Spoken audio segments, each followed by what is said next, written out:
ಶಿಸ್ತಿನ ಪಕ್ಷ ಅಂತ ಹೇಳ್ಕೊಳ್ಳುವಂಥ ಬಿಜೆಪಿಯಲ್ಲಿರುವಂಥ ನಾಯಕರು ನೀವೆಲ್ಲ ಈ ರೀತಿಯಾಗಿ ಅಸಂಬದ್ಧ ಹೇಳಿಕೆಗಳನ್ನು ಕೊಡ್ತಾ ಇದ್ರೆ ನಿಮ್ಗೆ ಯಾವ ಮರ್ಯಾದೆ ಉಳಿಯುತ್ತೆ ಅಂತ, ನಿಮ್ಮ ಪಕ್ಷದ ಬಗ್ಗೆಯೂ ಕೂಡ ಗೌರವ ಉಳ್ಕೊಳ್ಳುತ್ತಾ ಅಂತ ನೀವು ಮಾಡುವಂಥದ್ರಿಂದ ಅನಿಸ್ಕೊಳ್ಳಿ, ನಮಗೇನಾಗಬೇಕಾಗಿದೆ. ಇನ್ನು ಕಾಂಗ್ರೆಸ್ ಈ ವಿಚಾರದಲ್ಲಿ ದೊಡ್ಡ ಹೋರಾಟವನ್ನು ಮಾಡಕ್ಕೆ ಮುಂದಾಗಿದೆ.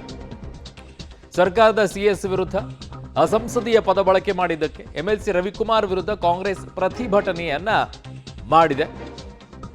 ಮಂಗಳೂರಿನ ಜಿಲ್ಲಾ ಕಾಂಗ್ರೆಸ್ ಕಚೇರಿಯ ಬಳಿ ಪ್ರತಿಭಟನೆಯನ್ನ ಮಾಡಿರೋದು. ಮಹಿಳಾ ಕಾಂಗ್ರೆಸ್ ಅಧ್ಯಕ್ಷೆ ಸೌಮ್ಯ ರೆಡ್ಡಿ ನೇತೃತ್ವದಲ್ಲಿ ಪ್ರತಿಭಟನೆಯನ್ನ ಮಾಡಿ ಆಕ್ರೋಶವನ್ನ ವ್ಯಕ್ತಪಡಿಸಿದ್ದಾರೆ. ನೇರವಾಗಿ ರವಿಕುಮಾರ್ ಅವರ ಮೇಲೆ ವಾಗ್ದಾಳಿಯನ್ನು ನಡೆಸಿದ್ದಾರೆ. ಜೊತೆಗೆ ಬಿಜೆಪಿಯ ಮೇಲೆ ಹರಿಹಾಯ್ದಿದ್ದಾರೆ.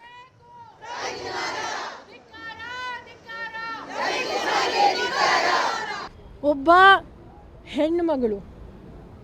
ಹೆಣ್ಣುಮಗಳ ಬಗ್ಗೆ ಗೌರವ ಇದ್ದರೆ ಈ MLC ರವಿಕುಮಾರ್ನ ಇಮಿಡಿಯೇಟಾಗಿ ಶಾಸಕ ಸ್ಥಾನ MLC ಮತ್ತು ಪಕ್ಷದಿಂದ ಇಮಿಡಿಯೇಟಾಗಿ BJP ತೆಗಿಬೇಕು. ಮಹಿಳೆಯರ ಮೇಲೆ ಗೌರವ ಇದ್ದರೆ ಮೊದಲನೇ ಬಾರಿ ಅಲ್ಲ ಈ ರೀತಿ ಅವ್ರು ಮಾತಾಡ್ತಾ ಇರೋದು.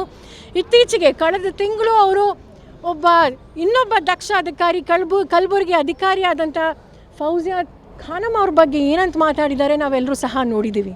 ಇನ್ನೊಬ್ಬ MLC ಎಕ್ಸ್ ಮಿನಿಸ್ಟರ್ ಆದಂಥ CT ರವಿ ಅವರು ನಮ್ಮ ಮಿನಿಸ್ಟರ್ ಬಗ್ಗೆ ಏನು ಮಾತಾಡಿದ್ದಾರೆ ನಾವು ನೋಡಿದ್ದೀವಿ. ಮೇಡಮ್ ಸೌಮ್ಯ ರೆಡ್ಡಿ ಅವರೇ, ಹೇಳಿಕೆಗಳಿಂದ ಅವರ ಸ್ಥಾನದಿಂದ ಅವ್ರನ್ನ ವಜಾ ಮಾಡೋದಾಗಿದ್ದರೆ ಕಾಂಗ್ರೆಸ್ನಲ್ಲಿ ಅನೇಕ ಜನರು ಕೂಡ ತಮ್ಮ ಸ್ಥಾನಗಳನ್ನು ಕಳ್ಕೊಳ್ಬೇಕಾಗಿತ್ತು, ಸ್ವಯಂ ಮುಖ್ಯಮಂತ್ರಿಗಳಿಂದಾಗಿ. ಯಾಕೆ ಗೊತ್ತಿಲ್ವಾ ಘಟನೆ? ನೆನಪು ಮಾಡ್ಕೊಳ್ಳಿ.